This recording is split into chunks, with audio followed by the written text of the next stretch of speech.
Alhamdulillah wassalatu wassalamu ala Rasulillah wa ala alihi wa sahbihi wa mawala. Wa la hawla wa la quwwata illa billah. Wa ba'du, Bapak Ibu yang saya hormati, Bapak pimpinan Ranting Muhammadiyah GKB 4, juga Ibu pimpinan Ranting Aisyah, juga Bapak Ketua Takmir dan semua jajarannya. Bapak Ibu, para undangan tidak bisa disebut satu persatu, yang jelas saya begitu hormat taklim kepada panjenengan semua, sepuh-sepuh tapi masih istiqomah semangat menuntut ilmu. Mungkin kalau dilihat jenggot saya dengan jenggot Pak panjang beliau, tapi perbedaannya beliau tidak pernah jadi dukun.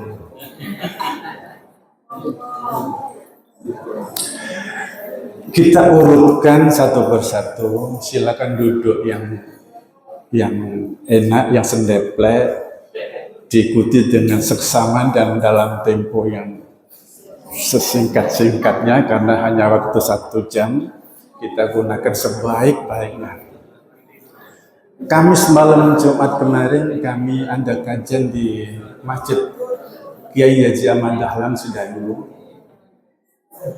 Begitu sampai pada perkataan ruqyah, maka ada seorang ibu menjerit. Jeritan itu betul-betul saya mendengar bahwa ibu sedang kesurupan. Padahal kita hanya mengaji, dan kemudian suaminya saya suruh bilang kepada istrinya, jika istri-istri kita itu membebel, diulu imbu antah mawon, repot tuturane, satu kata ta'aruf yang penting. Jadi bapak-bapak, kalau istri kita itu kelihatannya repot tuturannya, coba sekali-kali diucapkan kepada beliau, ta'aruf ya kamu nanti. Dari situ kalau kemudian ada reaksi, berarti ibu ini betul-betul di dalam dirinya bersemayam jin. Ibu sekarang semua bisa melihat saya. Loh. Tidak, maksudnya ibu sekarang semua bisa melihat saya. Lihat, tapi jangan terlalu dalam kalau melihat, karena saya sudah punya istri.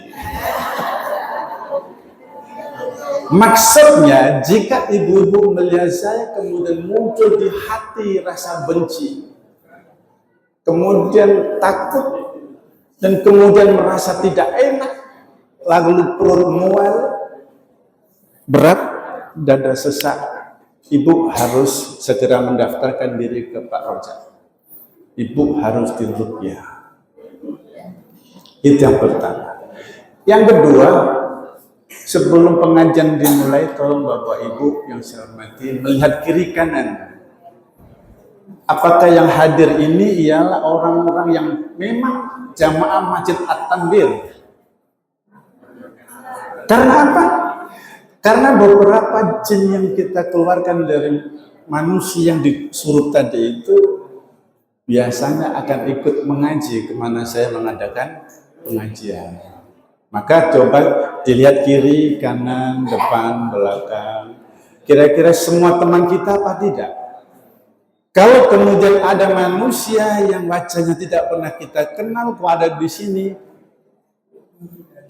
berarti dia penjelmaan dari jin. Yang ketiga, sudah masuk mulai materi. Pak Rojak memberikan judul kamuflase dan bahaya perdukunan. Ini tema yang memang luar biasa. Karena apa? Karena perdukunan zaman dulu dengan sekarang Justru sekarang paling repot dilihat apakah itu perdukunan apa tidak. Dan hampir seluruh ustadz kiai mubalek itu kalau menerangkan jangan sekali-kali kalian mendatangi dukun. Pasti begitu dengan beberapa dalil yang diucapkan. Man atakahinan aw arafan fasaddaqa bima yaqul faqad kafara bima unzila 'ala Muhammad. Terus itu. Tetapi kadang kita orang-orang Muhammadiyah kalau umat menghadapi masalah kemana larinya?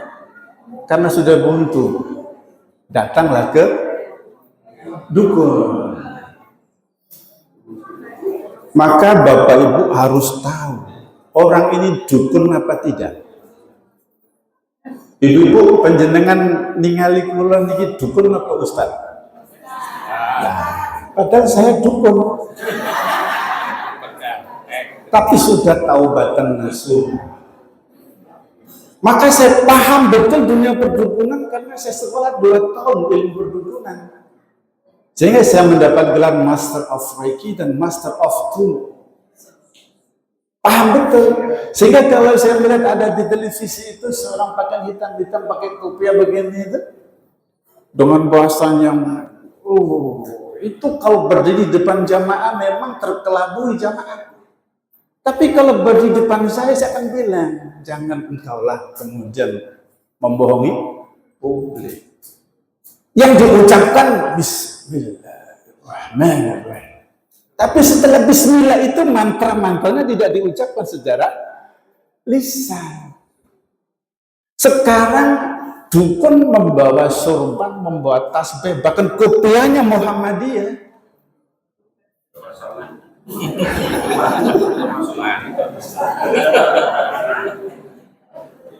Orang terkelabui karena dukunnya itu memakai kopiah, teken Muhammadiyah, baju Muhammadiyah. Itulah kamuflase. Artinya orang terkelabui barang yang inti diselimuti dengan satu hal yang hal itu seolah-olah baik padahal tidak baik. Itu kamuflase.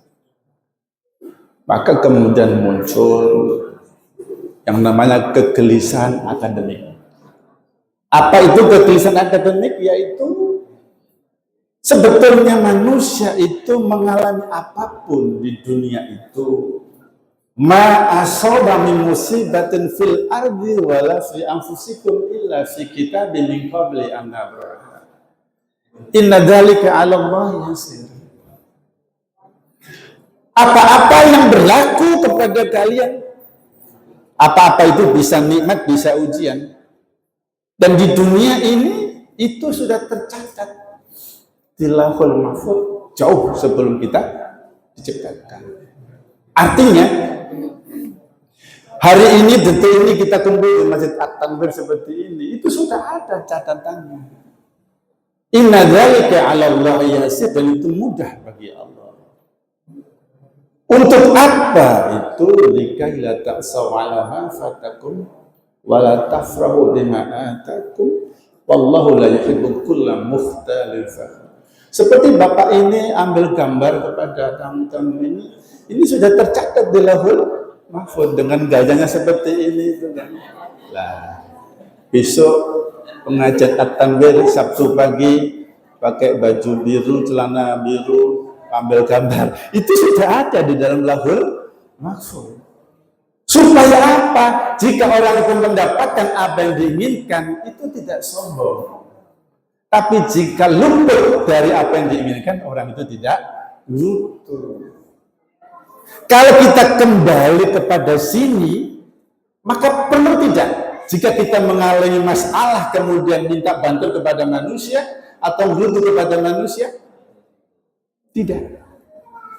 Bapak Ibu yang saya hormati, tetapi untuk sabar dalam menghadapi ujian itu luar biasa. Untuk bisa istiqomah dalam kebaikan itu pun luar biasa. Bapak Ibu mungkin mengalami permasalahan-permasalahan berat. Jika permasalahan berat itu dibarengi dengan iman kepada Allah, dikembalikan kepada likai la ta'sawala ma fatakum wa la tafrahu bima atakum wallahu la yuhibbu kulla mukhtalin fakhur. Istri saya sakit 5 tahun kanker payudara. Saya merawat istri saya 5 tahun. Bisa dibayangkan, detik-detik akhir saya sebagai seorang suami pasti berdoa kepada Allah. Ya Allah, bagaimana doa seorang suami kepada istri yang sakit? Bapak ibu beda cara berdoa. Kalau bapak-bapak yang sakit, doa-doa ibu ini bagus sekali. Ya Allah, mudah-mudahan suamiku cepat sembuh, ya Allah. Karena beliau yang menjadi tulang punggung keluarga, beliau yang memberikan saya uang dan lain. Jika ibu yang sakit selama 2, 3, 4, 5 tahun, apa doanya bapak-bapak?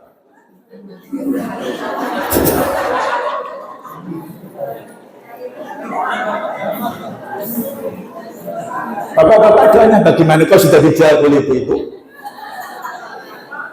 Cara menyebut ya Allah itu loh sudah bukan ya Allah.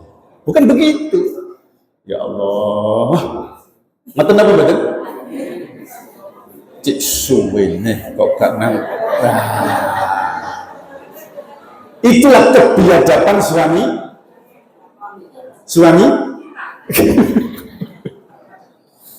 Bapak Ibu yang saya hormati, saya berdoa kepada Allah. Ya Allah, berikanlah kesembuhan kepada istriku. Apa janji Allah kepada kita? Mintalah kepadaku. Pasti saya selaku suami minta kesembuhan kepada istri saya. Tapi kenyataannya tidak sembuh, justru meninggal dunia. Dalam hati saya, kalau saya kolaborasikan dengan mintalah kepadaku, maka akan saya minta supaya istri saya sembuh, tapi justru kenapa istri saya diambil? Coba, berarti Allah tidak menepati janji secara bahasa. Tetapi Bapak Ibu yang saya hormati, dalam konteks yang lain, jika engkau ridho terhadap apa yang saya titipkan kepadamu, maka saya akan ganti dengan yang lebih baik. Ada begitu. Panas begini orang penjual es mesti ya Allah turunkanlah. Bagi para petani turunkanlah hujan. Bagi penjual bonggolan,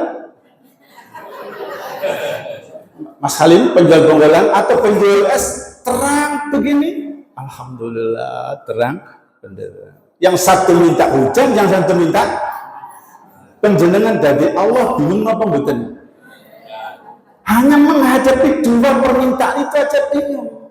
Tapi Allah itu maha adil, maha arif, maha bijaksana. Kita kembalikan ke sini, Pak. Ini yang dinamakan kamuflase pendukunan dan menimbulkan kegelisahan akademik. Banyak orang ketika ditimpa masalah itu tidak dikembalikan kepada Allah. Ibu-ibu, jika ibu punya anak umur 40-45 tahun belum nikah, ibu datang kemana? Tuh, kok datang ke Allah? Masya. Wong saya ini dukun, jadi saya tahu. Anakku lho, Pak, wis umur 40, 45 kok sik durung ono sing ngarepno lakar digawe wong ta. Nggih napa mboten? Ini bukan hanya pada saudara kita sendiri orang-orang Muhammadiyah pun masih begitu. Bahkan yang lebih parah lagi itu mubalik Muhammadiyah jadi dukun. Jadi ada ustadz dukun, kiai dukun, ada dukun beneran, kiai dukun. Nah, dari sinilah kemudian saya membongkar siapa sih dukun itu, siapa ustadz dukun, siapa kiai dukun. Ibu-ibu saja sudah terkelabui tentang pakaian saya seperti ini, dikira saya ini ustadz, padahal saya ini dukun dulu, tapi sekarang sudah tahu. Itu kamuflase. Maka Bapak Ibu, jika anak kita umur 40, 45 belum nikah, kemana kita datang? Ke dukun.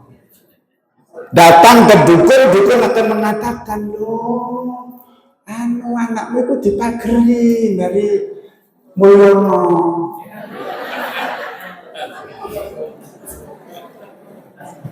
Loh, diintili, ono sing ngetut. Ngerti tak? Apakah kasus itu ada seperti itu? Ada. Tapi jangan semua setan itu dikambing hitamkan. Tidak semua kasus selambat nikah itu karena Mulyono. Karena memang ada apa-apa hal yang tidak terpenuhi secara syarat dan ketentuan. Dua, penjenengan Satyan Tengwande. Sepi Namri. Jenengan tempundi. Dukun. Kepiye saya rame. Langan to? Tombol rame. Jenengan boten rame belas, jenengan tempundi. Dukun. Kepiye sing rame ku iso pletes langsung nggih napa mboten? Penjenengan anak-anak muda yang suaranya kurang baik karena mau kontes itu menyanyi itu wajahnya kurang auranya kurang merona gitu, kemana?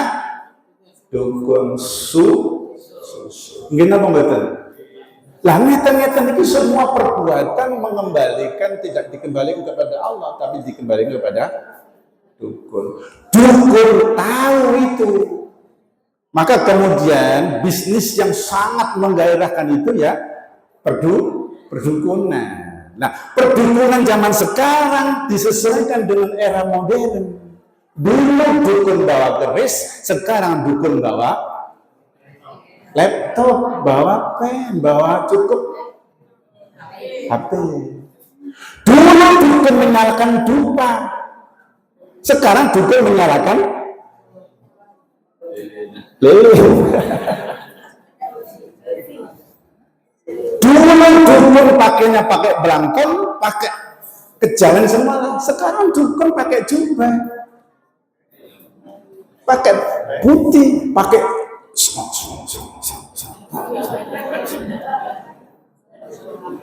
kamuflase. Dulu dukun kalau mengobati mana suruh amatek aji goyang mesa semar mesa goyang. Sekarang Bismillahirrahmanirrahim.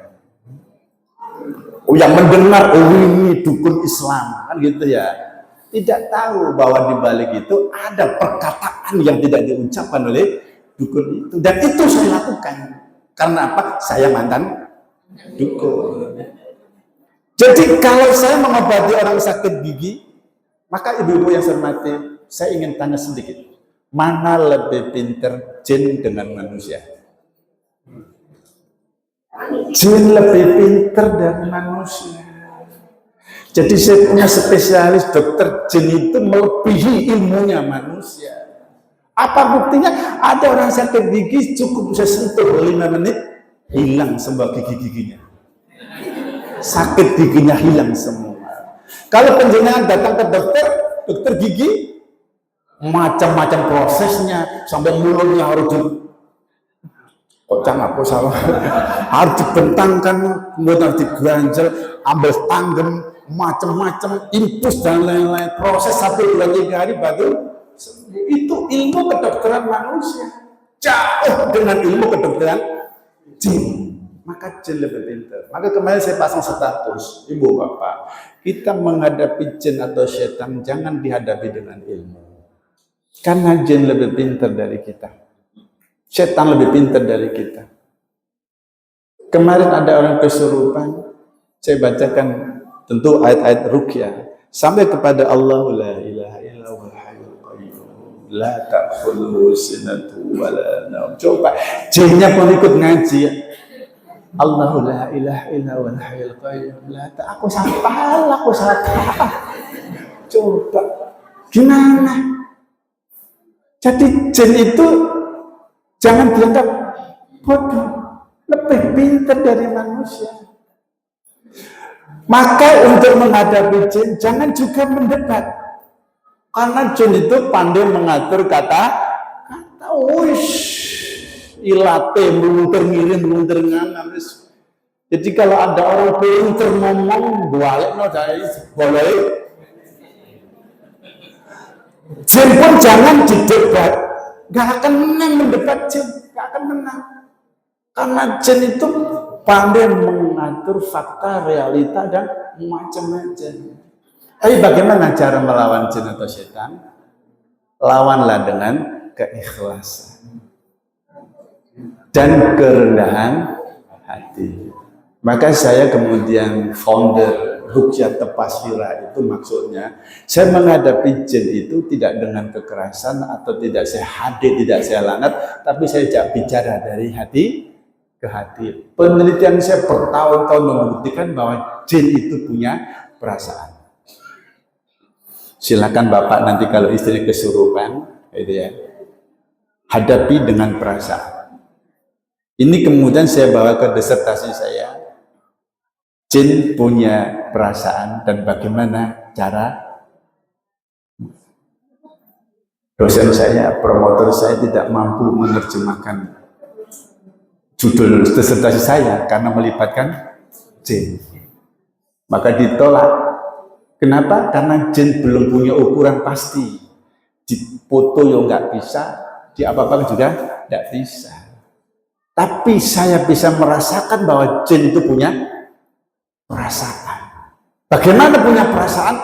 Ketika jin itu marah-marah, bilang, nggak usah marah-marah.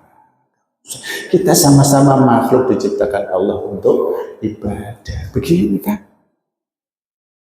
Maka kemudian nanti kalau ada orang sakit, kesurupan dan lain-lain, Bapak jangan lepas tangan, hadapi orang itu dengan keikhlasan. Keikhlasan itu ialah di sini tidak ada apa-apa gitu loh. Misal Pak Tasmiran kesurupan, misal. Lalu saya diundang ke rumah Pak Tasmiran. Saya berangkat dari Betung ke rumah Pak Tasmiran, Betung Gresik jauh. Di sini ada 1.500.000 atau 2 juta, nggak bakal sembuh Pak. Kenapa? Karena di sini sudah ada uang. Itu berarti belum ikhlas sepenuhnya. Maka setan sendiri itu menghadapi orang ikhlas atau mukhlasin, illa ibadaka minhumul mukhlasin, nggak mampu menghadapi orang itu. Dan yang kedua kerendahan hati, yaitu orang itu betul-betul tunduk tawadhu kepada Allah Subhanahu wa Ta'ala.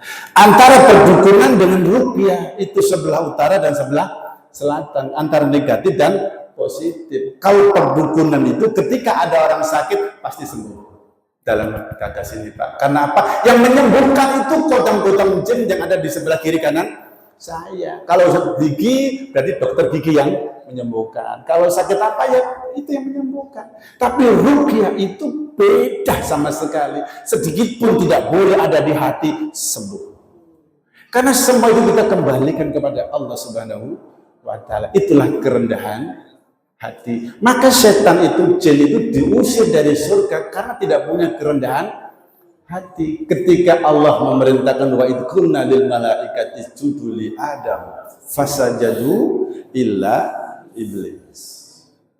Malaikat sujud ta'zim illa iblis. Kecuali siapa itu iblis? Kana minal jinni fa fasaqu an amri rabbi, yaitu dari kalangan jin yang membangkang. Iblis itu bukan makhluk baru, tapi kata sifat yang menyifati jin yang membangkang. Kata sifat yang menyifati jin yang membangkang. Maka iblis itu kata sifat, yaitu membangkang. Maka jika ada manusia membangkang terhadap perintah Allah, pun dinamakan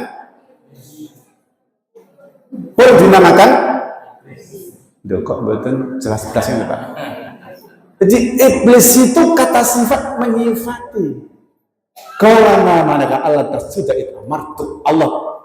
Kenapa kamu jin tak suruh nyembah Adam kok enggak mau? Padahal Adam itu ialah makhluk yang saya buat dari tanganku. Apa kata jin? Qala ana khairu minhu. Saya lebih baik dari Adam. Apa dasar baiknya? Khalaqtani min nar wa khalaqtahu min tin. Engkau menciptakan aku dari api, sedang kau menciptakan Adam dari jin. Merasa lebih baik karena diciptakan dari api. Padahal kalau kita tanya kepada kita yang hadir ini, Bapak, mana lebih baik tanah dengan api? Saya tanya ibu-ibu, mana lebih baik tanah dengan api? Tanah. Bapak-bapak, mana lebih baik api dengan tanah? Kalau ahli hisab mesti api lebih baik. So, ahli hisab ngerti ahli hisab? Merokok dulu. Kalau nggak ada api kan nggak bisa merokok. Api lebih baik. Berarti temannya itu. Maka jangan merokok. Muhammadiyah merokok itu haram. Nggak usah merokok lah ya. Api lebih baik. Tapi kalau api sudah membesar, apakah baik? Maka pertanyaan itu jawabannya tentu kondisional. Siapa yang ditanya dan pada saat apa dibutuhkan. Kalau penjenengan sampun betul rokok, api lebih baik karena mau hisap rokok. Ibu-ibu juga begitu, kalau sudah di dapur, tak apa itu? Kompor, mesti api lebih baik. Tapi kalau api sudah membakar sampai, apakah baik? Tidak, maka kondisional. Jawabannya itu tentu bagi kita manusia tanah lebih baik. Buktinya apa? Tanah-tanah kaplingan tiap tahun tambah naik harganya. Gini pembetul. Itu tidak punya kerendahan di anak khairun minhu khalaqtani min nar wa khalaqtahu min tin. Itulah, maka menghadapi setan harus dengan keikhlasan dan kerendahan hati. Sudah sampai di sini, belum masuk apa-apa, sudah mau jam 7. Kita akhiri 1 jam persis kan Pak ini. Silakan barangkali ada pertanyaan. Ini belum apa-apa Bu, belum masuk kepada permasalahan, baru mukadimah sudah 1 jam. Lanjutkan apa pertanyaan? Lanjut. Seminggu yang lalu datang ke rumah kami seorang suami istri. Yang perempuan ialah penghafal Al-Quran. Penghafal Al-Quran. Penghafal Al-Quran berarti hidupnya setiap hari membersamai Al-Quran. Datang ke rumah kami. Ketika datang itu, saya lihat ibu ini kenapa ya kok begini ya. Sampai mengucapkan syahadat pun tidak bisa. Padahal apal Quran. Maka kemudian dalam perdukunan atau ruqyah, gangguan itu ada 3. Ada gangguan sihir, ada gangguan jin, ada gangguan jiwa. Bagaimana gangguan sihir? Gangguan sihir itu orang mengalami gangguan, dukun memerintahkan jin masuk ke dalam orang itu, di dalam, di luar ada jin yang mengganggu, dan ini dikontrol oleh dukun. Dan jika ini dibantu oleh seorang peruqyah, maka dukun yang di luar dan ini akan mengadakan perlawanan terhadap yang meruqyah itu. Ini jelas dukun yang mengirim gangguan sihir. Contoh, ada seorang dokter. Dokter itu kalau sakit pantas napa mboten? Mestinya dokter itu tidak sehat ya, tapi sakit bertahun-tahun sakit. Ketika kita lihat, oh ibu ini jelas kena sihir. Dan ternyata ketika kesurupan kita tanya, kenapa Bu? Ya, aku dikirim itu Pak Mustiar itu loh. Kecepatan ini aku jelas. Yang mengirim siapa, untuk apa, dan bagaimana jelas semua. Tapi itu pun belum bisa dipercaya. Karena iblis itu juga kadang berbohong. Bapak Ibu hormati, ketika kita menangani kasus-kasus gangguan sihir seperti itu, berat sekali. Kenapa berat? Karena kita melawan 3 makhluk. Makhluk di dalam, makhluk di luar, dan juga Mbah Dukun. Apakah Mbah Dukun tahu bahwa saya membantu? Tahu. Diberitahu siapa? Jin. Kadang di depan rumah saya, Bapak Ibu, darah berjajaran. Kadang malam-malam datang kalajengking. Kadang di kamar saya ada ular. Coba Bapak Ibu jadi saya, bisa nggak hidup seperti itu? Bisa.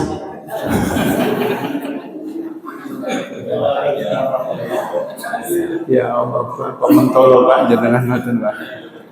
Tadi yang bisa itu siapa? Jenengan ya. Coba penjenengan bayangkan jam 2 malam bangun, kemudian di kamar ada ular. Secara logika masuk akal apa betul? Tidak masuk akal, tapi ada ular.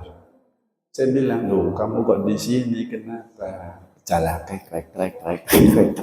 Bapak Ibu, jika di dalam rumah ada ular, jangan dibunuh. Bilangi kepada dia, omongi kepada dia, keluarkan. Kasih 3 hari, kalau 3 hari tidak kuat, bunuh ular itu. Kan itu tuntunan Rasulullah. Bahkan Bapak Ibu bisa bilang, tolong kamu masuk ke sana lah. Nanti dari sana kamu akan saya pindahkan.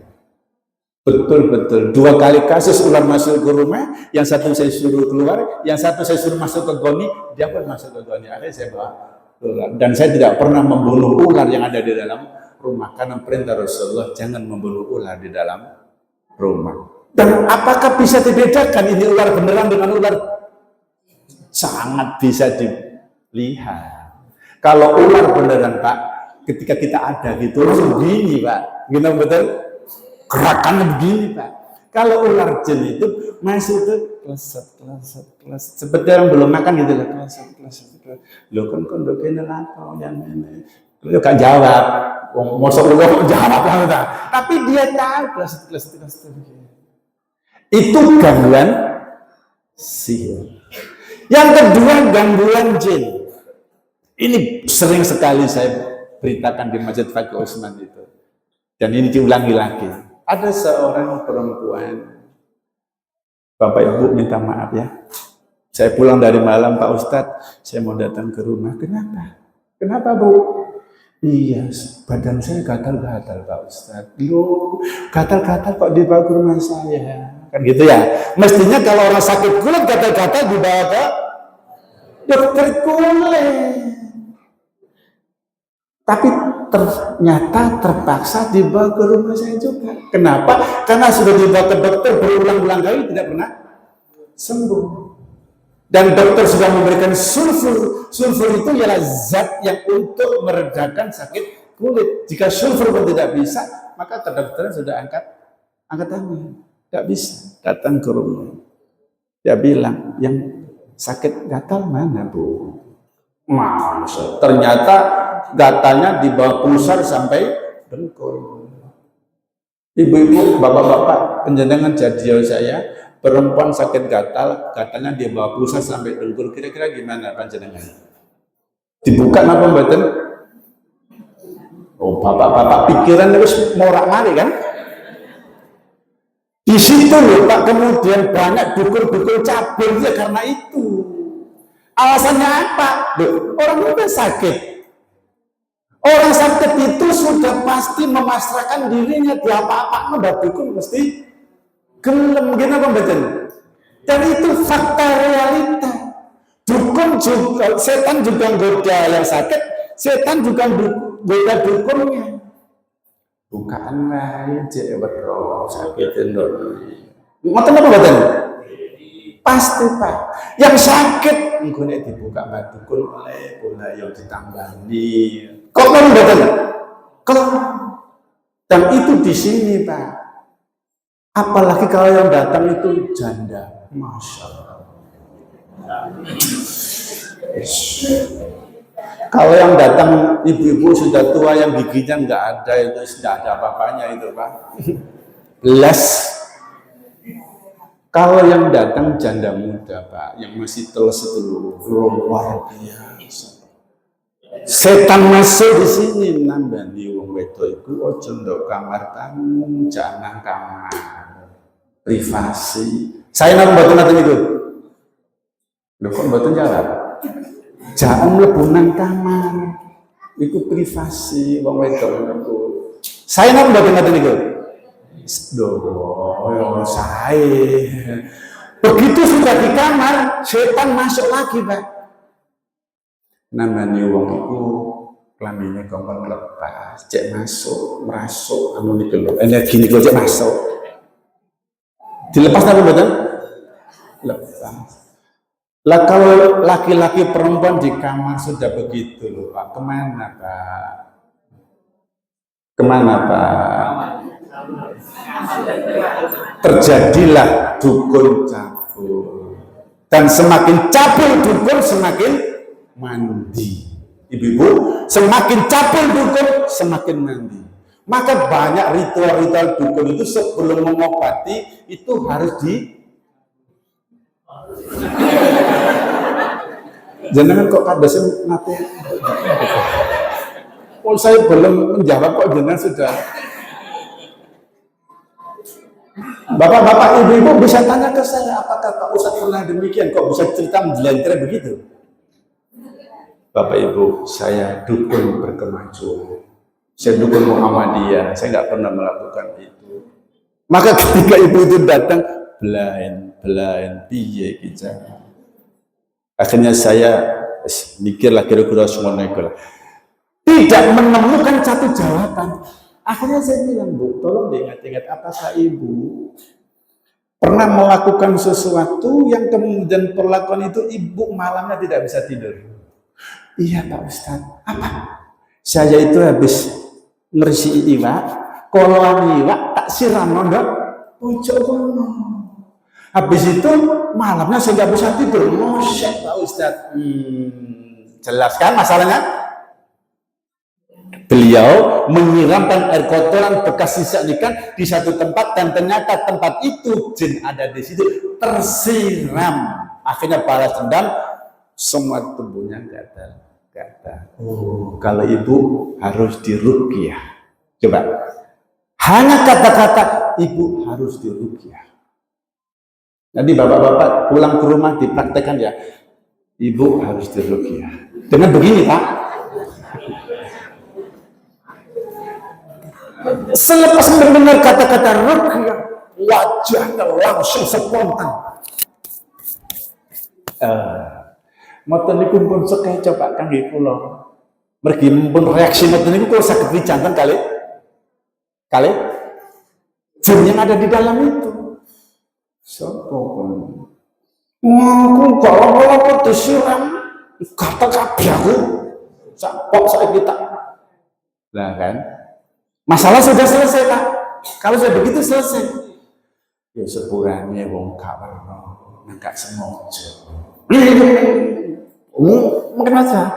Tapi karena kita sudah ada pendekatan dari hati ke hati, Pak. Bapak Ibu bisa mati. Jin itu punya komunitas. Seperti panjenengan punya komunitas seperti aku dulu, punya grup. Jadi siapa yang menangani kasus ini? Jin dengan jin itu sudah saling yang mungkin teleponan menolong kira-kira. Ikut di tangan Ustaz Rusian di kulis bacaan ayat itu ayat itu. Alhamdulillah Pak, hanya begitu. Wis nama sama apa cakap Pak. Hanya dengan begitu jin yang ada di dalam itu dengan pertolongan Allah keluar dari perempuan. Ngeten iki gangguan sihir apa gangguan jin apa gangguan jiwa? Gangguan jin. Maka ibu-ibu yang saya hormati, hati-hati jika membuang apapun. Air panas apalagi, jangan sekali-kali buang air panas sembarangan. Kalau habis masak air mendidih, masukkan di tempat dulu, tunggu sejuk baru dibuang. Kalau terpaksa dibuang silahkan, tapi ucapkanlah Bismillahirrahmanirrahim. Sehingga jin itu menyingkrai supaya tidak kesoan banyu panas itu. Kalau kita terpaksa membuang air panas di kura-kura itu kan ada lubang-lubang. Ibu-ibu, jin itu tempat tinggalnya ialah di lubang. Terus bagaimana kalau saya buang air besar? Berarti jinnya kena kotoran saya. Maka dari itu jika masuk ke WC wajib berdoa. Allahumma barik lana fima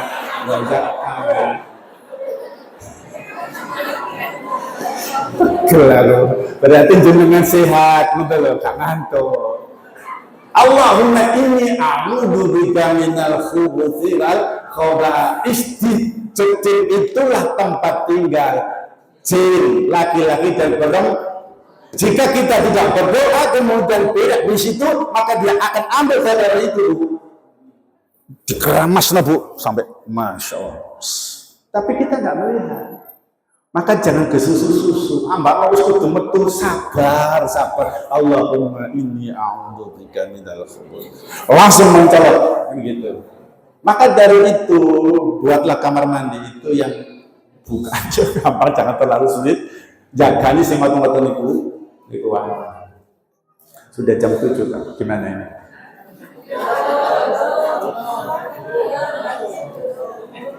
Belum. Gak ada pertanyaan? Ya wes, gak apa-apa. Sampai jam 9 loh gak apa-apa saya. Itu gangguan jin. Gangguan sihir. Tapi bagaimana gangguan jiran? Ibu-ibu, bapak-bapak yang saya hormati, fakta realita. Ibu-ibu menjadi istri ustadz itu enak apa mboten? Bapak ibu-ibu menjadi istri ustadz itu enak apa mboten? Kenapa banyak ustadz itu dengan istrinya bercerai? Katakan, kita bisa tahu ustadzah itu cerai, ustadz itu cerai, ustadz itu cerai, ustadz itu cerai. Kenapa betul? Karena ustadz itu public figure. Apa kaitannya dengan jin setan? Apa dengan kaitan dengan gangguan jiwa? Karena biasanya itu Pak Ustadz itu mengikuti Al-Quran, fankihu ma tawalakum minan nisa'i, terus masna wa sulasa wa ruba. Gini apa betul? Nek wis ndek bojo rada tuwa titik, rabi maneh sing rada gak enak titik, rabi maneh sing rada gak enak titik, rabi maneh sing rada gak enak tadi pegat sitok, rabi maneh sing nggih napa mboten? Panjenengan dados bojone Ustaz kadang ngoten niku nemes napa mboten? Datanglah ke rumah. Pak, iya saya sudah tahu masalah kamu. Sabar. Nggih napa mboten? Orang sampai tertekan pikirannya karena ngegeni bojone ingkang kados ngoten niku. Berarti Pak Ustadz begitu. Nah, saya cukup satu orang saja. Saya bawa dari Batam jauh-jauh ke Jawa. Beliau keluarga besar Nahdlatul Ulama, sampai di sini mualaf, jadi ikut Muhammadiyah. Masa saya sia-siakan beliau? Enggak lah ya. Mantap. Itu gangguan jiwa. Maka seorang peruqyah harus tahu dulu orang ini sakit apa. Jangan semua digasak. Jangan semua disantet, jangan. Kita harus bisa memetakan bahwa ini gangguan jiwa. Dan biasa tanggal 30, tanggal 29, tanggal 20 banyak tamu ke rumah Pak.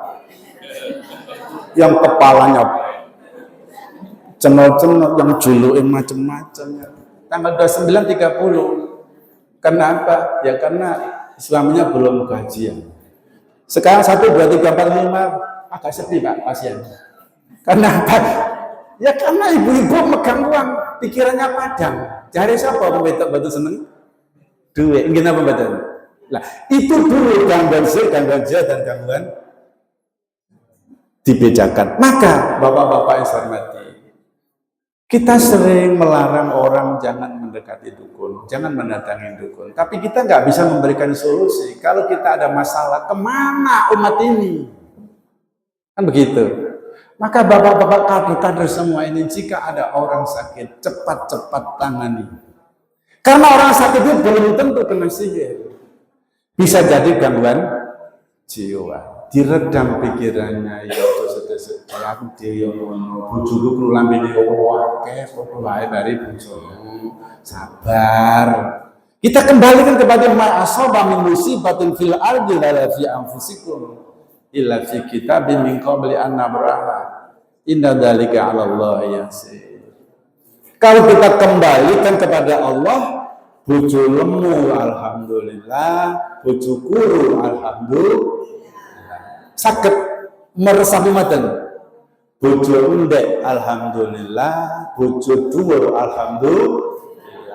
Bojo lemu masih makan kurang-kurang didik tetap lemu. Bojo guru nek masalah gampang dibanting, enak bantingan. Nilai anda bojo dhuwur enak-enak apa? Nek genteng-genteng bocor langsung di depan-depan genteng bocor. Nek bojo endek nek dukono kain gak perlu akeh cek gantek akeh meterane. Bojo lambene akeh alhamdulillah. Omah cek gak sepi cek gak TV dan lain-lain cukup bojone diputer oleh bebel karepe dhewe. Bojo meneng ya alhamdulillah. Nek sedaya niku saged alhamdulillah, perlu datang ke dukun enggak? Itu resepnya, Bu. Kok mendel sedaya? Saya kira cukup dulu, ini sudah jam 7. Silakan bertanya, nanti kalau barangkali besok diundang lagi, saya akan membagikan satu slide khusus ciri-ciri dukun seperti apa. Sehingga kita jangan sampai terjebak kepada seseorang. Dan bagaimana Pak kalau saya sudah datang ke situ? Kita jangan percaya walaupun itu mubalik Muhammadiyah. Beliau Pak Raja ini Muhammadiyah apa ya? Bisa jadi beliau juga mendukun. Nah tampilannya dukun seperti apa? Nanti saya berikan ciri-cirinya. Inilah dukun. Seperti inilah dukun. Jangan percaya pakaiannya, jangan percaya sorbannya, jangan percaya jenggotnya, jangan percaya apa-apanya. Tapi tingkah laku itulah yang membuktikan bahwa orang itu dukun. Insya Allah pertemuan yang akan datang. Sehingga penjenengan jangan sampai man ataka hinan aw arafan fasad tabu bima yaqul faqad kafar bima unzilna ala Muhammad. Terakhir, bolehkah kita mendatangi dukun? Kan itu. Ya tergantung definisi dukun itu apa. Dulu tahun 89-an gitu, istri saya melahirkan. Belum ada bidan, siapa yang bantu mengeluarkan bayi? Boleh apa bantu datang? Boleh, kenapa tidak boleh? Loh, itu dukun yang bagaimana yang tidak boleh itu? Gitu loh maksudnya. Tapi jika orang itu melahirkan tidak bisa keluar, gak bisa betul. Lalu mbak dukun itu mengeluarkan kris, yang namanya kris brojol. Ada namanya kris brojol, ditaruh di perutnya, digini kan. Tidak lama kemudian,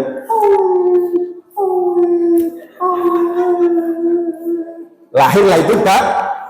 Siapa yang mengeluarkan bayi itu? Allah Subhanahu wa Ta'ala. Tapi atas kerjasama dengan dukun dan ini yang tidak boleh. Nah, dukun yang bagaimana yang tidak boleh? Seperti ini juga tidak boleh. Dan banyak lagi ciri-ciri bahwa ini dukun, ini tidak dukun. Sampun atas pergi, kalau ada pertanyaan silakan.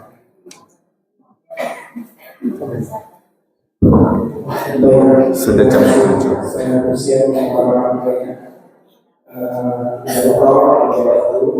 karena ada satu pertanyaan yang perlu disampaikan oleh orang yang mau menanyakan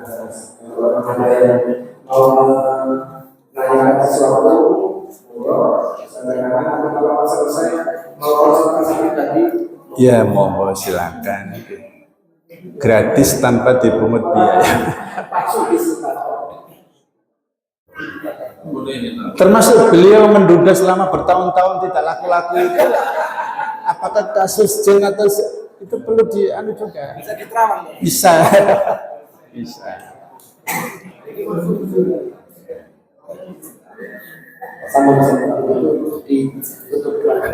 Ibu-ibu ini tercengang, sepertinya itu apa takut wedi, kan takut begini ono sing apa takut. Lah ngoten jenengan iki. Lampun nanti kalau buyar saya nggak boleh pulang, ditembukno sampai suwe-suwe ngene lho. Itu termasuk gangguan jin itu.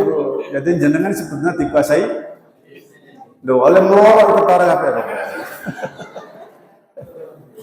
Ibu-ibu sudah ada yang merasa benci kepada saya? Ada? Ya mesti nggak bilang yang benci. Kalau ada segera datang ke sini lapor ke Pak Rozan. Harus diruqyah. Subhanakallahumma wa bihamdika asyhadu an la ilaha illa anta astaghfiruka wa atubu ilaik. Wassalamualaikum warahmatullahi wabarakatuh.